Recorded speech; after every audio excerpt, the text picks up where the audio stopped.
Olá, meu querido irmão, que Deus abençoe você. Com muita alegria nós vamos refletir sobre a festa da Imaculada Conceição de Maria. Nós paramos um pouquinho, também é o segundo domingo do Advento, mas a igreja vive um período de solenidade, por ser 8 de dezembro, festa dedicada à Imaculada Conceição de Maria. E a Isabela vai ler para a gente o evangelho deste domingo. Naquele tempo, o anjo Gabriel foi enviado por Deus a uma cidade da Galiléia chamada Nazaré, a uma virgem prometida em casamento a um homem chamado José. Ele era descendente de Davi e o nome da virgem era Maria.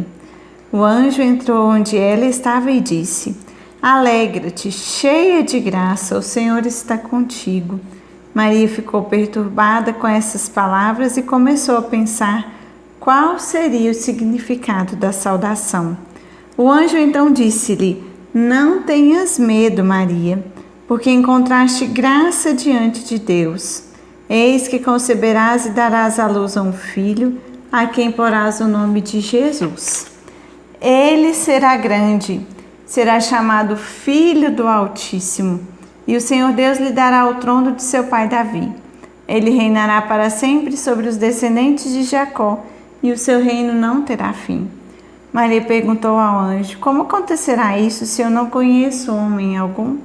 O anjo respondeu: O Espírito virá sobre ti e o poder do Altíssimo te cobrirá com tua sombra.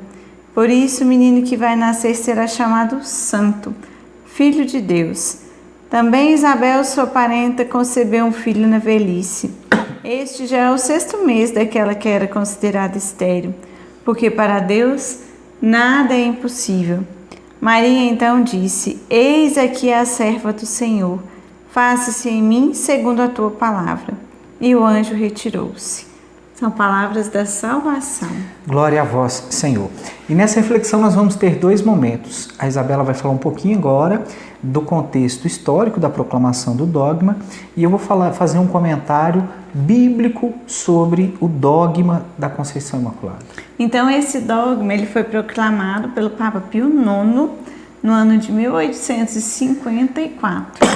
E o Papa teve como base, a obra de um franciscano chamado Dan Scott, que escreveu muito sobre a Imaculada Conceição. O que isso quer dizer, esse dogma? Que Maria ela foi concebida, ou seja, desde a sua concepção, gestação, sem a mancha do pecado original. Todos nós temos essa mancha do pecado, já nascemos com essa mancha do pecado. Maria foi preservada dessa mancha em antecipação ao fato de que ela seria a mãe de Deus. E aí Pio IX, lendo com base nas obras desse franciscano, proclama em 1854 o dogma da Imaculada Conceição. E é interessante porque 4 anos depois, Nossa Senhora apareceu em Lourdes, e confirma esse dogma. Para uma menina, Para uma menina, Bernadette. E Bernadette perguntava, para aquela senhora de branco que lhe aparecia quem ela era, e Nossa Senhora não respondia. Aí, por insistência, a Nossa Senhora então responde a ela: Eu sou a Imaculada Conceição. Então vem confirmando esse dogma que havia sido proclamado pelo Papa Pio IX. É o único dogma que tem uma confirmação tão clara depois de ter sido proclamado, e pela própria Virgem Maria. E a nossa fé, ela é baseada no tripé: magistério da Igreja, tradição e a palavra. A palavra, a Sagrada Escritura, que faz parte da palavra, porque a palavra de Deus não é um livro. A palavra de Deus é Jesus. É o Verbo de Deus que se fez carne. E a Bíblia Sagrada faz parte dessa palavra que é o Cristo. Lá tem as sagradas revelações do Antigo e do Novo Testamento. Então, no magistério da Igreja, nós temos essa proclamação do dogma. O Papa, como o docente, como o chefe do colégio de magistrados, o Papa, pela sua infalibilidade, tudo que ele proclama como dogma é verdade de fé e ele é infalível. Então, o Papa, como docente, como aquele magistrado e chefe da igreja, ele proclama esse dogma de fé. Já é uma base que nós temos de um dos 3 tripés da nossa fé.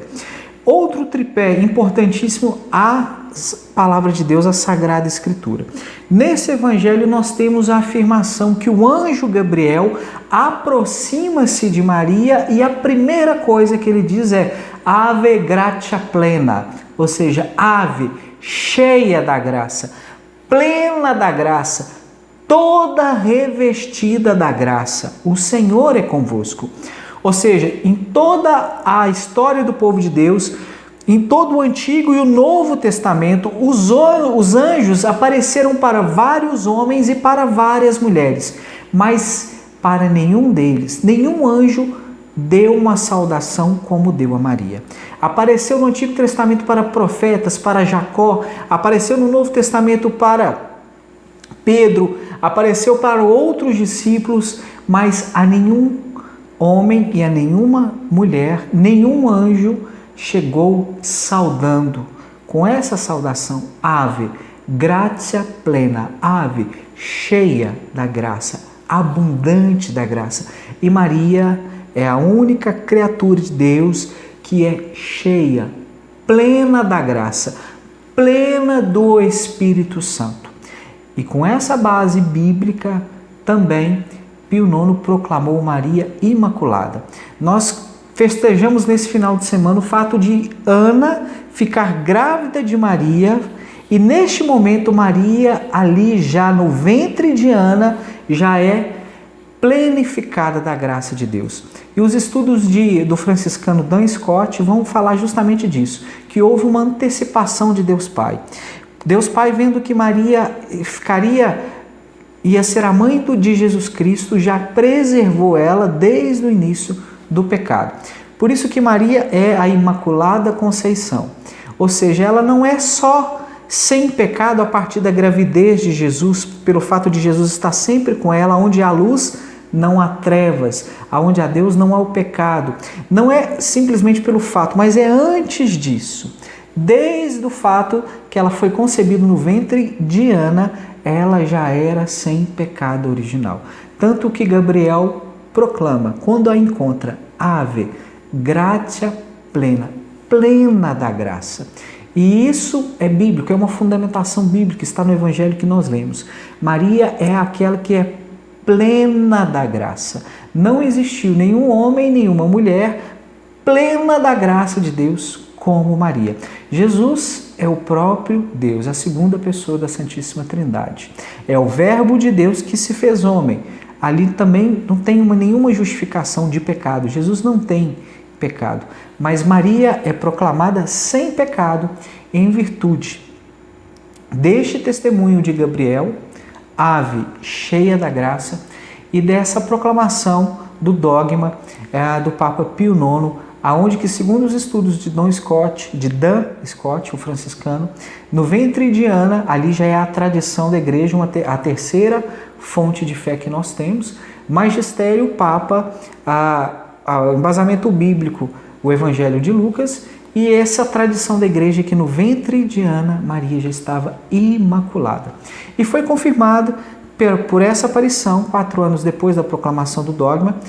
A Virgem Maria aparece em Lourdes para uma menina chamada Bernadette e fala: eu sou a Imaculada Conceição. O que nós podemos tirar disso tudo, dessa festa? Pedir sempre a intercessão daquela que é plena da graça de Deus, daquela que é revestida da graça de Deus. Maria não é uma mulher qualquer. Maria foi escolhida pelo Pai para ser a mãe de Jesus. E Jesus proclamou ela também como nossa mãe, como ele fez aos pés da cruz, virando para João, o seu apóstolo, seu discípulo, disse: eis aí tua mãe. Não tenhamos medo, muito pelo contrário, amamos Maria como a nossa mãe e peçamos a ela, porque Maria antecipa todos os milagres de Jesus. Como lá nas bodas de Caná, aquele primeiro milagre de Jesus não era dia de milagre, mas ela antecipou, ela disse: fazei tudo o que ele vos disser. Ele vai fazer o milagre, mesmo que não seja dia. Ou seja, peçamos tudo a Maria, porque ela antecipa todos os milagres de Jesus. Ela não faz milagre, mas ela antecipa sim todos os milagres de Jesus na nossa vida, porque ela é plena da graça. Que Deus abençoe